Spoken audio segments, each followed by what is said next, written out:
Banned but not warned. Thousands of international students trapped by Canada's PGWP crackdown. Welcome back to Canada Chronicles.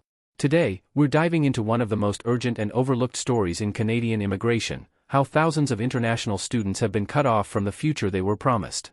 They followed every rule, paid their tuition, and arrived in Canada with big dreams.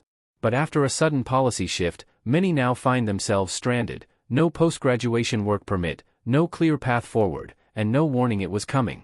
In this video, we'll break down what really happened, how it's affecting students in real time, and why the government's silence on transition measures has created chaos in cities across the country.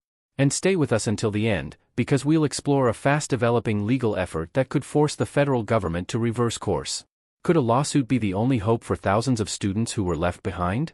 If you're new here, don't forget to hit that subscribe button and turn on notifications so you don't miss the immigration updates that matter most. Let's get started. When the rules changed overnight. In early 2024, Canada made headlines with sweeping reforms to its international student program. These changes were framed as necessary, meant to protect the integrity of the system, crack down on fraudulent institutions, and better align immigration with labor market needs. But by March 2025, the fallout is clear. Thousands of international students, especially those enrolled in public-private partnership colleges, commonly known as PPPs, have been left in limbo. Many have discovered, too late, that they are no longer eligible for a post-graduation work permit, or PGWP. For them, the pathway to Canadian permanent residency is not just blocked, it's gone. What makes this even more alarming is that many of these students were never warned. They followed every rule, paid tuition, and moved across the world, only to learn the rules had changed mid-game. Let's break it down. The PGWP. A critical lifeline for international students. The PGWP has long been one of Canada's biggest immigration draws.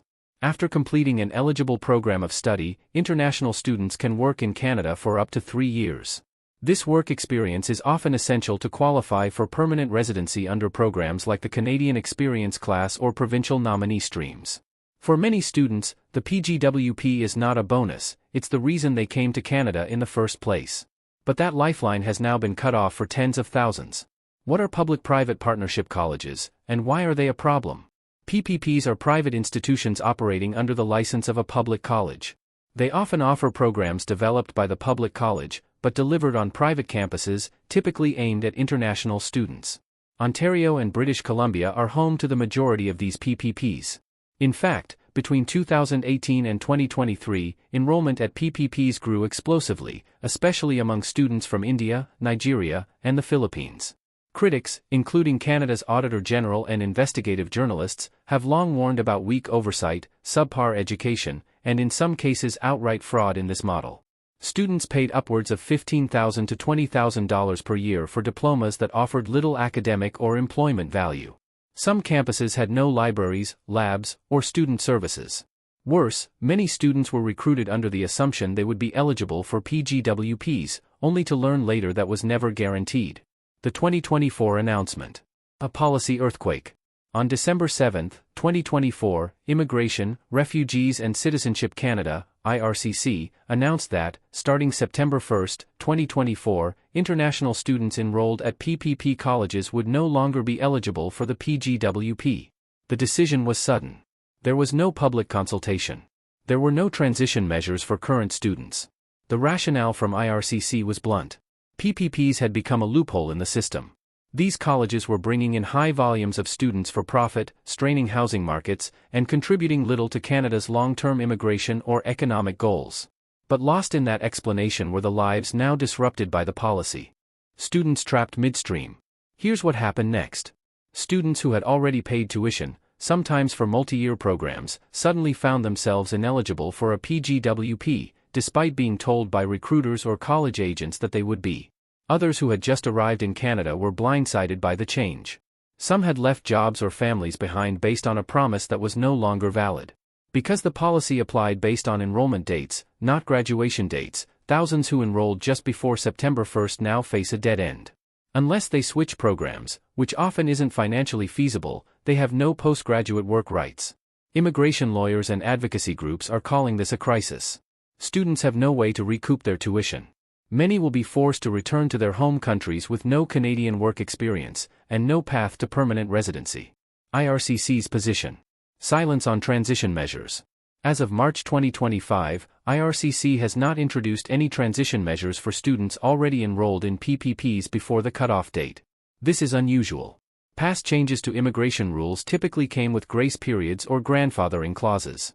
In this case, nothing. Lawyers say this raises legal questions. If students were misled by recruiters or if colleges falsely advertised PGWP eligibility, who is accountable? Should the government have acted sooner to regulate these institutions, rather than punishing students? So far, those questions remain unanswered. Economic fallout for colleges and communities. The ripple effects are already visible. Colleges that depended heavily on PPP revenue are struggling. Some have begun downsizing or shutting campuses. Cities like Brampton, Surrey, and Mississauga, where many international students live, are seeing a shift in rental demand. International students previously filled thousands of basement suites and apartments. Now, demand is dropping. Local employers who relied on PGWP holders for entry-level roles in tech, hospitality, and services are also feeling the pinch. In short, while IRCC's move may reduce pressure on housing and services long-term, the short-term disruption is hitting hard, and fast. Recruitment agencies under fire. One of the most controversial elements of this story is the role of international recruitment agents. Many students report being misled. Agents promised PGWPs, PR eligibility, and high employment prospects, often without understanding, or disclosing, the legal differences between public and PPP colleges. Because most agents operate overseas, regulation has been minimal. And even when Canadian colleges contract them, accountability is almost non-existent. Some agents receive commissions of $1,000 to $2,000 per student. That's a strong incentive to fill seats, regardless of whether the program is truly beneficial to the student. In January 2025, the Canadian government said it would explore ways to better regulate education agents. But for thousands of students, that move comes too late. The study permit cap. A related pressure point. These PGWP changes didn't happen in isolation. In January 2024, IRCC introduced a national cap on study permits, aiming to reduce the number of new international students by 35% in 2024 and 2025. Each province was given an annual allocation, with Ontario receiving the sharpest cut. As a result, many colleges, especially those running PPP campuses, had to scale back admissions drastically. While the cap targets future growth, the PGWP restriction hits current students. Together, the two moves represent a reset in Canada's approach to international education. But critics argue the reset is punitive and misdirected. Instead of cracking down on institutions and agents, it's students who are paying the price. Mental health and legal precarity. The emotional toll is massive. Students caught in this policy change describe feeling betrayed, anxious, and hopeless. Many are afraid to tell their families what happened. Some are working illegally just to pay rent. Support organizations like the Migrant Workers Alliance for Change say they've seen a spike in mental health concerns. Some students are even contemplating suicide. Lawyers are now helping some students explore humanitarian and compassionate (HNC) applications, a last-ditch immigration option, usually reserved for exceptional hardship. But HNC cases are slow and uncertain. Most students simply don't qualify. The grandfather clause that still hasn't come. Many experts assumed that IRCC would introduce a grandfather clause, allowing students who were already enrolled at PPP colleges before the announcement to still qualify for a PGWP. That has not happened. In contrast, past immigration changes almost always included transition rules. In this case, the silence from IRCC is being interpreted as indifference. Advocates say that, at minimum, IRCC should allow in-progress students to finish their programs and receive the PGWP they were promised. As of March 2025, that hope is fading. Thanks for staying with us this far. We appreciate your time and hope you're finding this information valuable. Let's now look at the one topic that could reshape the future for these stranded students. Could a federal lawsuit force IRCC to reverse course? Over the past few months, several legal organizations, including national student groups and immigration lawyers, have been preparing a potential class action lawsuit against the federal government and specific PPP institutions. Their argument is simple. Students were misled. They were sold an immigration pathway that was suddenly removed, without warning, consultation, or compensation. Some students have documented WhatsApp messages, emails, and agent contracts that promised PGWP access. Others have video recordings of recruitment webinars where colleges made misleading claims.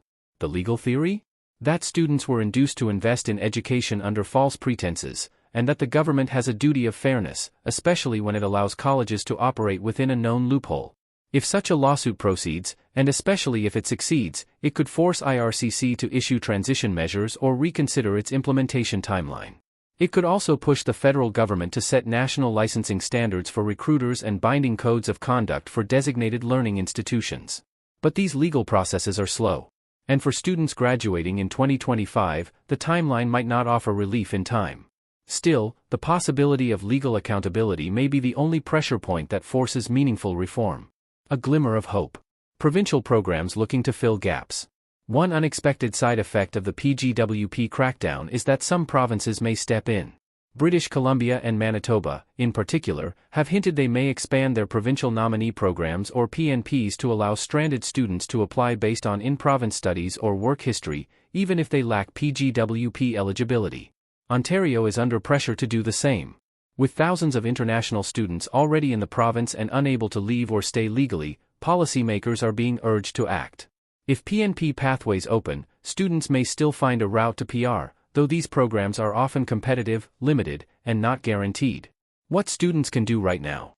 While the policy environment remains uncertain, students affected by the PGWP crackdown can consider a few proactive steps. Transfer to a public college. If financially possible, transferring to an eligible public college may restore PGWP access, but timing matters. Transfers must be completed before graduation. Apply for LMIA-backed work permits. Though rare and complex, some employers can sponsor graduates directly through a Labor Market Impact Assessment, LMIA. Seek legal advice. Each case is unique. Immigration lawyers can advise on possible options, including H&C applications or refugee claims in extreme cases. Document everything. Students who were misled by agents or institutions should preserve written communication for possible legal use. What's happening to these students isn't just a policy change, it's a warning. When immigration rules shift without warning or fairness, real people pay the price. The situation facing international students in PPP colleges reveals deeper cracks in Canada's international education system, ones that won't be fixed by silence or delay. Whether or not a federal lawsuit succeeds, the pressure is building. Provinces may step in, courts may intervene, and advocacy will only grow louder. But for now, thousands are left in limbo, waiting for clarity and justice. Thanks for watching today's episode of Canada Chronicles. If you found this video helpful or eye-opening, give it a like and share it with someone who needs to hear it. And if you haven't yet, hit that subscribe button and turn on notifications. We cover the stories the headlines miss, and we break them down so you can stay ahead. We'll see you in the next video.